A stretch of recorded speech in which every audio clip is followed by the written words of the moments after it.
Magluluto naman tayo ngayon ng Valenciana at puting salad. Tara!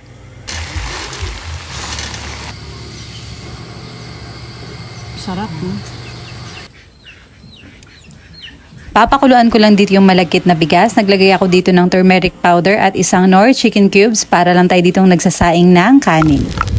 Sa kawali naman naglagay ako ng konting mantika at mantikilya, maggisa ng bawang tsaka sibuyas at isunod naman natin yung karne ng baboy o manok, pwede rin.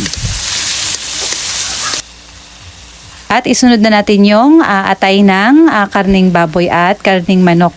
Nahalo-halo ko na ito. Maglalagay na rin ako dito ng konting tubig. Papakuluan ko lang to hanggang sa tuluyang maluto yung ating karne. Tinimplahan ko na pala to ng asin at iba pang pampalasa. Isunod naman natin yung ating nabalatan ng hipon at ang ating gisantis. Tapos yung ating kampanilyang paminta. Ayan, halu-haluin lang nating mabuti. At maglalagay ako dito ng tubig. Papakuluan ko lang to saglit. At kapag kumonti na yung tubig, ayan, pwede na nating ilagay ang ating sinaing na malagkit na bigas. Ayan.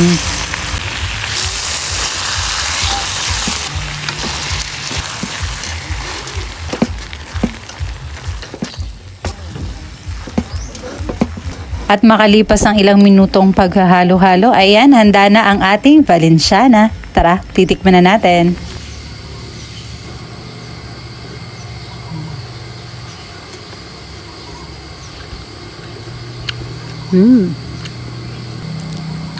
Sarap.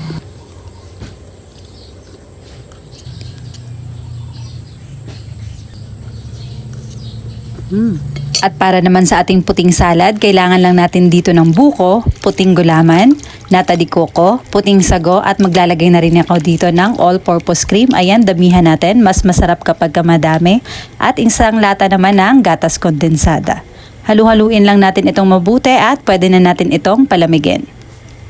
Ito na yung ating buko salad na puti.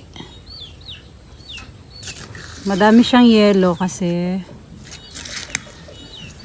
lagay sa freezer. Ayan. Pero sarap.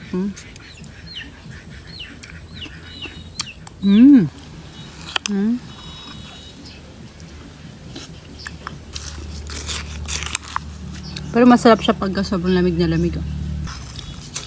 Ang sarap, parang halo-halo. Kasi may ice, pero mas masarap to.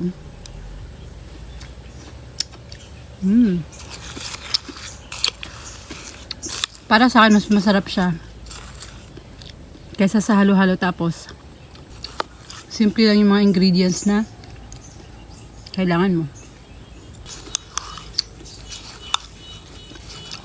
Sarap. Tapos ang creamy niya.